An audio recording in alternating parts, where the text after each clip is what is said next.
Hi everyone, good evening and welcome back to the channel. So let's start our analysis of Nifty and Bank Nifty for tomorrow. तो कल expiry है। पिछले 2 दिनों से कुछ खास मोमेंटम हुआ नहीं है, कोई भी मूवमेंट नहीं रही है मार्केट में। बैंक निफ्टी निफ्टी दोनों ही रेंज बाउंड रही है। कल एक्सपायरी, सो एक ट्रेंडिंग मार्केट एक्सपेक्ट की जा सकती है। ट्रेंडिंग मार्केट किन केसेस में एक्सपेक्ट की जा सकती है वो भी अभी बात करेंगे। और सबसे इंपॉर्टेंट रहने वाली है ओपनिंग के, कहां पर मार्केट ओपन कर रही है। और फेड इंटरेस्ट रेट डिसीजन भी है, एक थोड़ा सा इंटरेस्टिंग रह सकता है कि कहां पर गैप अप या गैप डाउन रहता है, वो फिर वो भी देखना पड़ेगा हमें। सो ओपनिंग जो है, पहले बैंक निफ्टी की बात करेंगे। सो ओपनिंग 3 तरीके से, gap up, flat and gap down. Flat opening में बैंक निफ्टी 43,312 पर क्लोजिंग दी है। तो 43,270 और 300 ऑलमोस्ट इन एरियाज के बीच में कहीं ओपन करती है। फ्रेश ब्रेकआउट्स मिल रहे हैं। ऑल्दो देखिए बैंक निफ्टी का ब्रेकआउट एरिया जो था 43,300 है, बट थोड़ा सा यहां पे हमारे पास एक ये स्विंग है जो थोड़ा सा यहां पे प्राइस रिजेक्शन मिल सकता है। सो आई विल बी ट्राइंग 43,360 से ऊपर की तरफ मैं कॉल साइड ट्रेड के लिए प्लान करूंगा। वहां पे कम से कम नहीं तो हम 100 पॉइंट्स का ये एक मूव एक्सपेक्ट कर सकते हैं कि 360 से ऊपर की तरफ निकल के जा रहा है। 460 480 एरियाज तक बैंक निफ्टी निकलने की कोशिश कर सकता है। एटलीस्ट उन एरियाज पे निकलने की ट्राई कर सकता है बैंक निफ्टी। उसके बाद बैंक निफ्टी इसी रेंज में बने रहने की कोशिश कर सकती है।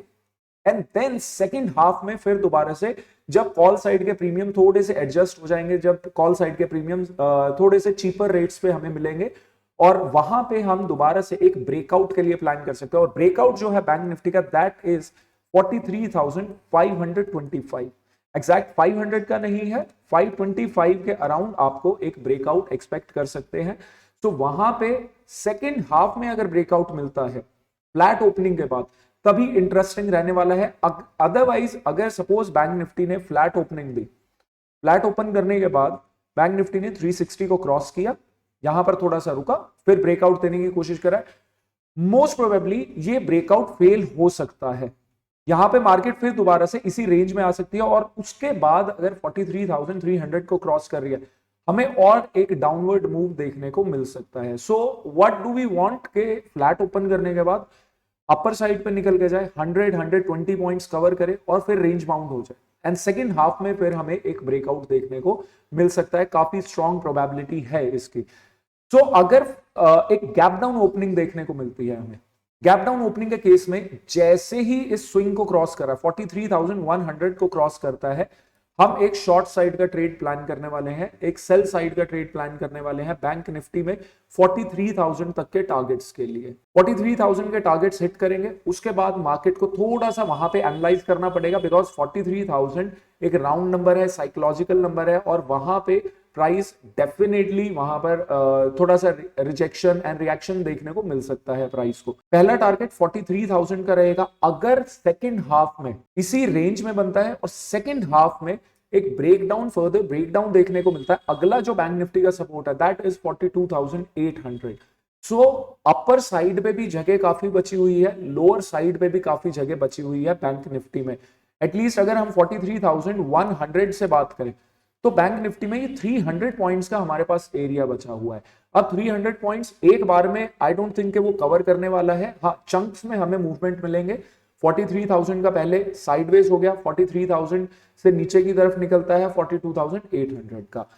इंटरेस्टिंग एक और तब रहेगा अगर यहां से गैप अप ओपन कर जाता है। 43,300 के अराउंड बैंक निफ्टी की क्लोजिंग हुई है। अगर गैप अप ओपनिंग हो जाती है यहां पे 43,380 और 380 प्लस एरियाज पे गैप अप ओपनिंग हो जाती है, बहुत स्ट्रॉन्ग पॉसिबिलिटी है इस चीज की कि bank Nifty immediately upper side पे निकलने की कोशिश करेगा। यहां से रिजेक्शन के बहुत कम चांसेस बनेंगे, बिकॉज जितने भी ये कॉल सेलर्स है वो सारे के सारे एक डिसेंट प्रॉफिट में आ चुके हैं। कल तक एक नॉर्मल सा प्रॉफिट था, आज अच्छा प्रॉफिट है, बिकॉज पूरे दिन प्रीमियम इरोजन अच्छा खासा हुआ है। तो यहां पे जब एक गैप अप ओपनिंग अगर यहां से हो जाती है, इमीडिएटली वहां पे स्टॉप लॉसेस हिट होना स्टार्ट होंगे और मार्केट यहां से फिर शूट कर सकती है। तो गैप अप ओपनिंग काफी ज्यादा इंटरेस्टिंग मेरे को दिख रही है कि अगर गैप अप ओपन कर जाता है बहुत बढ़िया हमें एक वहां पर शॉर्ट कवरिंग देखने को मिल सकती है 43,500 की। सो ये तीन सिनेरियोज है बैंक निफ्टी में। डिपेंड करता है, जैसा मैंने पहले भी कहा था कि ओपनिंग डिपेंड करती है कि ओपनिंग कहां पर होगी। सो अभी निफ्टी पे मूव करते हैं। सो निफ्टी को अगर देखें तो निफ्टी ने पिछले 2 दिनों से एक रेंज बना के रखी हुई है, आज भी रेंज में और कल भी रेंज में ही थी निफ्टी। निफ्टी के पास कुछ एक इंपॉर्टेंट एरियाज की मैं बात कर लेता हूं कि निफ्टी के पास जो अभी के लिए मुझे इंपॉर्टेंट एरियाज दिख रहे हैं, 18,050 है लोअर लेवल्स पे, 18,100 और 125, उसके ऊपर भी निफ्टी निकल के जाता है, वहां पे फिर दोबारा 18,170 75। ये तीन अभी के लिए इंपॉर्टेंट एरियाज निफ्टी में देखने को मिल रहे हैं एंड डेफिनेटली 18,000 तो हमारे पास है ही इंपॉर्टेंट एरिया। तो अभी निफ्टी में ओपनिंग पे डिपेंड करता है कहां पर ओपन कर रहा है। देखिए अगर फ्लैट ओपन करता है, बिल्कुल फ्लैट ओपन कर रहा है, किसी भी साइड पे ब्रेकआउट, ठीक है, ब्रेकआउट मिलता है या फिर ब्रेकडाउन मिलता है, हम एक साइड का जिस भी साइड पे ब्रेकआउट या ब्रेकडाउन मिलता है हम ट्रेड अकॉर्डिंगली ट्रेड इनिशिएट कर सकते हैं। ऑल्दो अपर साइड पे निकल के जा रहा है, अपर साइड पे रेजिस्टेंस उसके पास काफी ज्यादा है, तो स्पेस भी उसी के हिसाब से थोड़ा सा कम देखने को मिल रहा है। लोअर लेवल्स की मैं अगर बात करूं, लोअर लेवल्स पे 50 to 60 पॉइंट्स का हमें स्पेस देखने को मिलता है, बिकॉज यहां से अगर ब्रेक कर रहा है 18,050 को ब्रेक कर रहा है, 18,060 को अगर ब्रेक करता है तो यहां से हमारे पास 18,000 तक के एरियाज बहुत क्लियरली देखने को मिलते हैं। अगर आपने पिछली 2 दिनों की वीडियोस देखी है तो आपको पता होगा कि मैंने पिछले 2 दिनों में हर बार यही बोला है कि मैं निफ्टी को थोड़ा सा अवॉइड करके चलूंगा, और पिछले 2 दिनों से निफ्टी बिल्कुल रेंज बाउंड चल रहा है। तो निफ्टी को मैं अभी भी निफ्टी को यही थोड़ा सा प्लानिंग है कि निफ्टी में स्पेस ज्यादा नहीं है, तो निफ्टी में अगर हम स्कैल्पिंग के लिए देखेंगे 40 पॉइंट्स 50 पॉइंट्स के लिए देखेंगे, हाँ डेफिनेटली काम किया जा सकता है, बट अभी के सिनेरियोज के हिसाब से, अभी जो जिस हिसाब से प्राइस एक्शन बिल्डअप है उसके हिसाब से बहुत लंबा चौड़ा मूव निफ्टी में नहीं देखने को मिल रहा है। बाकी कुछ एक ऐसे कंडीशंस हैं, कुछ एक ऐसे सर्कमस्टेंसेस हैं जहां पे अगर भाई निफ्टी ओपन करती है तो वहां पे सेलिंग हमें देखने को मिल सकती है।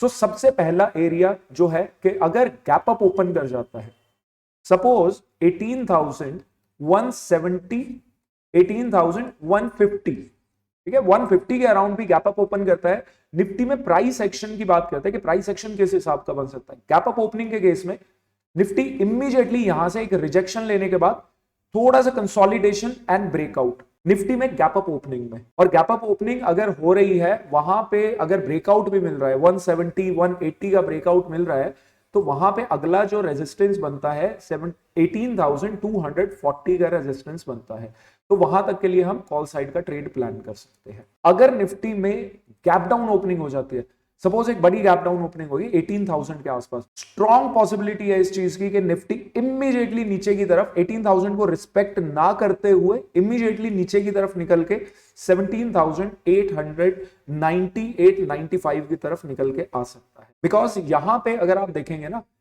18,000 जो एरिया भी है, यहां पे इनके पास ट्रेलिंग नहीं है यार, ये ट्रेल कहां पे करें, यहां पर बाइंग तो इन्होंने जो पुट सेलर्स हैं उन्होंने सेलिंग तो कर दी, लेकिन ट्रेलिंग एरियाज नहीं है, तो गैप डाउन ओपन बहुत बड़े शॉक की तरह काम कर सकता है एंड इमीडिएटली नीचे की तरफ प्राइस निकल के आ सकता है।